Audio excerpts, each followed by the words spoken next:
many people in the room today are parents or planning on becoming parents in the future?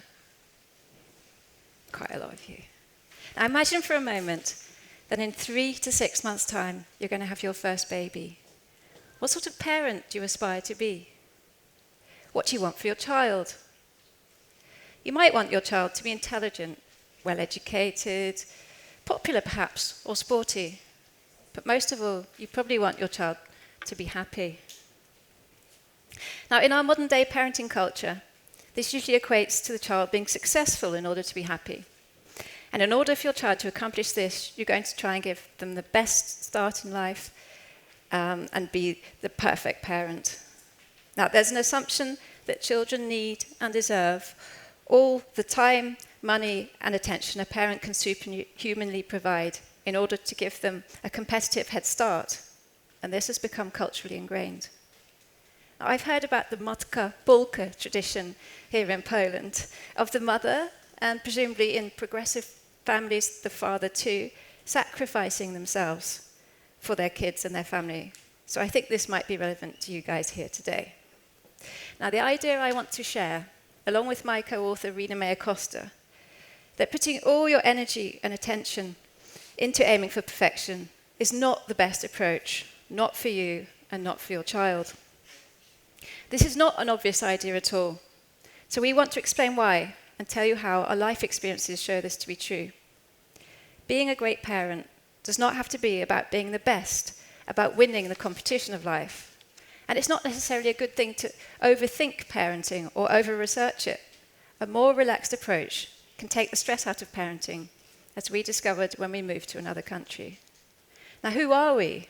How come I'm here on stage telling you not to be the best parent you can be, that less parenting is more, that overthinking things can damage you and your child, that there's a danger in trying too hard? I'm Michelle Hutchison. I'm a British editor and translator. I married a Dutchman and moved to the Netherlands in 2004. I was 37 weeks pregnant with my first child, and he's now a strapping young man. He'll be turning 14 soon. My second is a very sporty daughter, and she's 11. That's how I would describe both my kids as happy. Now let's have Rina introduce herself on film. Hi, I'm Rina May Acosta, a San Francisco native who fell in love with a Dutch boy. We decided to get married, settle in Holland, and are now the proud parents of 2 boys, ages 6 and almost 3, and are looking forward to baby number 3 this coming fall. Michelle and I independently came to realize that Holland had a very liberating approach to raising children that was quite different from what our friends and family in the UK and US were experiencing. The Dutch approach towards parenting was actually a breath of fresh air. In Holland, there seemed to be a lot less anxiety and a much more relaxed environment. The parents all around us seemed happy, and as the saying goes, happy parents usually have happy kids. But don't get the wrong idea. It certainly isn't an anything-goes parenting approach. Rather, it is a pragmatic, understanding, and reasonable way of teaching and loving children, the right balance between hovering and keeping a distance. Studies compiled by UNICEF in 2007 and 2013 rated Dutch kids as the happiest in the world. Dutch kids were ahead of their peers in childhood well-being compared to 29 of the world's richest industrialized countries. And when we talk about the happiest kids in the world, we're describing our children who are self-aware, responsible, confident, have healthy relationships with their family, friends, and peers, and are able to find their place in the world. And when it came to Dutch children rating their own happiness levels, over 95% of them counted themselves happy on the life satisfaction scale. So I decided to blog about it, titling the post, "The 8 Secrets of Dutch Kids, the Happiest Kids in the World." I had no idea that people would actually read it. After all, I was just another mommy blogger.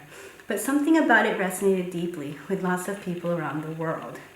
The blog attracted the attention of a publisher, the very one Michelle left to raise her children in Amsterdam, and we found ourselves co-writing The Happiest Kids in the World. It came out last year and attracted a storm of media. Rights were sold to more than 12 countries, including Poland, where it was published a couple months ago. Now, the norm in Holland is for simplicity. To the pragmatic, family-oriented Dutch, it makes absolute sense to ensure that children grow up happy. They maintain a healthy attitude towards their kids, seeing them as individuals rather than extensions of themselves. Dutch parents have consciously clung on to the kind of childhood most of us had and are recreating it for their own children. Compared to the rest of the world, where hyper-aware parenting is the norm, Dutch kids relish in relatively unlimited freedom, riding their bikes to school, playing on the streets, visiting friends after school, all without the supervision of their parents.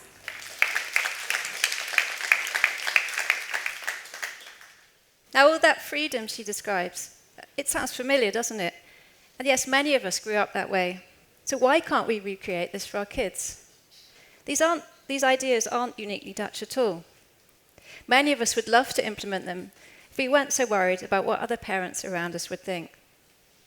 Now, let me describe 5 key features of the Dutch approach to family life. 1. Dutch kids play outside unsupervised. Playing outside unsupervised. Well, why not? Fear. Fear has become so dominant in contemporary society that many parents no longer dare to leave their kids unsupervised. They hover over them all the time, picking them up when they fall down. It's of course natural and terrifying to imagine your child being attacked, abducted, or worse. Believe me, any normal parent has these fears. Dutch parents taught me that it's completely normal. The trick is to let go of the unrealistic fears. Independent play is in the child's best interest. Now, my kids played outside in the park opposite our house from a very young age. I'd watch them surreptitiously through the window and gradually lengthen the leash as they grew older. According to UNICEF, children in the Netherlands are no less safe than anywhere else in Europe. They're no more likely to be abducted because of unsupervised play. Children don't pay the price for the freedom their parents allow them. 2, Dutch kids bike in the rain. Well, cycling in the rain isn't nice, is it? But in Holland, it's totally normal. No one thinks twice about it. When I moved to Amsterdam, one of the first things I got was a bike. Bikes are almost compulsory in our flat country, where there are literally more bikes than people. Children start cycling at an earlier age, around 4 years old when they start school. Parents teach them to cycle safely and don't worry about them cycling on their own from about the age of 9 or so. There's a good network of cycle paths like you're trying to create here in Poland. And rain gear is all you need to cope with the terrible weather. It rains a lot in Holland. Now, in terms of getting your kids out there, it's true they need a push at the start when they're very young. Any kid would rather be chauffeur-driven. But it just becomes normal to cycle, and soon they stop asking and just get on with it. Research has shown that cycling in all weathers makes children more resilient, and people who are more resilient are happier. I've just got back from a holiday in London with my daughter, and she constantly missed the convenience of her bike. They're really good for impatient children because you can just get on and go. 3, Dutch families spend more time together. A good work-life balance is not unattainable. The Dutch fought for and attained a work-life balance that many parents would be envious of. According to the latest statistics, Dutch work on average 32 hours a week, which is the lowest in the world aside from Rwanda. Yet they are efficient. They rate 7th in terms of productivity per capita. We're not talking about a country that's poor but happy. However, there is less need for status symbols, and we attribute some of the happiness to the lack of materialism in Dutch families. Holland is a high-achieving country that fosters creativity. Just look up the list of Dutch inventions on Wikipedia. It's longer than your arm. Recent inventions include Blu-ray and Wi-Fi. And more older ones apparently include the stock exchange, the orange carrot, and the plastic bicycle mudguard. The only part of a bicycle invented by the Dutch was invented by a woman, Wilhelmine van Woerd, who also invented all kinds of other useful accessories. Now, since they're working less, many mothers and fathers dedicate 1 day a week or more to simply spending time with their children, and they pencil in time for themselves too. In Holland, as I discovered when I got an office job there, it's totally acceptable to leave work at 5 p.m. to go home to your kids. Simple time together is more important than squeezing every important experience into so-called quality time. And another key thing to remember is that happy parents have happy kids. As Rena told us, parents look after themselves, and these parents are great role models for their own children for the future. 4, under 10s have much less or no homework and more leisure time. So my Dutch kids, these guys here, had absolutely no homework at primary school. Not having academic pressure or homework gave my children plenty of time to do sports, hobbies, and play outdoors, which is that great Dutch trick for getting children off the iPad. In Holland, it's more important to enjoy school than to get ahead at school. Parents and teachers believe in letting kids grow up at their own pace. There is less pressure to excel or compete with other children to be top of the class. After primary school, instead of getting homework, children play at after-school clubs, set up their own play dates, or cycle off to their sports and hobbies. 5, Dutch parents have open, honest conversations with their children about sex. So we're talking about sex education that avoids creating taboos. Dutch parents love open, honest conversations. They talk to their children about sex as soon as their children ask, matching their explanations to suit how much the child can understand. By teaching their children about intimacy, sex, and boundaries from an early age, they raise children who not only lose their virginity later than in more sexually conservative countries, but are more likely to protect themselves from sexually transmitted diseases like chlamydia and gonorrhea. So this openness is actually a way of protecting children. Here's Rena's son and her pregnant belly.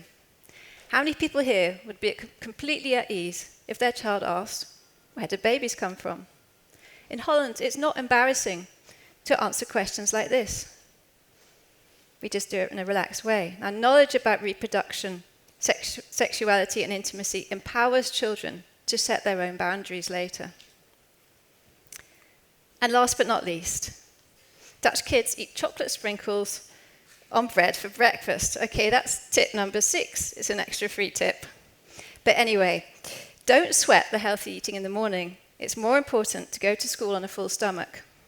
And the Dutch have some of the lowest obesity levels in Europe. Now, for obvious reasons, we can't all move to Holland. But many of the features of Dutch life can be replicated. Of course, some things are harder than others and will need to be addressed on a national level. For example, shorter working hours. Unless you're a manager, then hey, go ahead and send everyone home at 5 p.m. tomorrow. It's also hard to reduce homework at primary school or build safe cycling lanes. Other things require local cooperation, like creating safe communities where kids can play unsupervised, and any parent watching looks out for all the kids, not just their own. Now, this is my home street, and this shared community life is typical of Holland. But here are some things that you, as an individual, can adopt today or in the future when you become a parent. The Dutch aren't doing parenting better so much as they're doing less of it. They're less hands-on, as it were. So stop doing everything for your children. Let them play outside alone. Independence leads to self-confidence, which develops self-worth and manifests as happiness. Allow our children to make mistakes and learn from them. Only then can they build up resilience, the ability to face and overcome challenges. Dutch parents let go of what they think their children are supposed to be and give them the chance to develop into independent, confident, self-sufficient beings. Rein in the pervasive, crippling anxiety and our shared delusion that we can curate and control every last detail of our children's lives.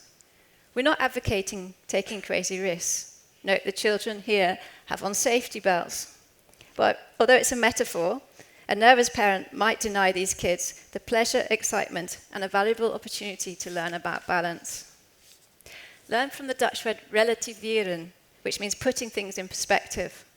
Rather than worrying about all the horrible things that could possibly happen, teach and equip children with important skills, such as knowing how to swim, how to follow traffic rules, and being vocal about personal boundaries. Now let's hear from Rena again. Hi, it's me, Rena again. There really is another kinder and more pragmatic way of parenting, and we'll leave you with this. Yes, parenting really can be both joyful and fun if you allow yourself to relax a bit more and allow your children more freedoms. The less you do for your kids, the more they do for themselves, and the more empowered they will become. Empower them early in age appropriate ways to do things for themselves and allow them room to fail. This enables them to learn how to cope and become more resilient. The Dutch approach to parenting helped me become a more confident, relaxed mother. Parenting is still a lot of work and oftentimes thankless, but if we start coming from a more honest, forgiving place and allow ourselves to start enjoying parenthood and embrace the messiness of life with a bit more Dutch pragmatism, we and our children will be a whole lot happier. These ideas are vitally relevant to parents, not just in Holland, not just to us, and not just in Poland, but to all parents everywhere, and to everyone who may be planning on becoming a parent in the future. Note that the Dutch approach actually makes raising children less daunting. My closing words to TEDx Kazimierz are these: do less, stress less. Give your children the space and freedom to learn through play. Let them learn through making mistakes, through falling down and getting back up again on their own. Don't protect children from risk, but prepare them to face the world as it is, and keep an honest, open conversation going. Learn from the Dutch, just as we did. We built our family lives in Poland, in Holland, in a way we felt was much saner and more practical for us and our children. We want as many people as possible to take something away from the Dutch approach to family life, to be happier parents with happier kids all over the world. Thank you.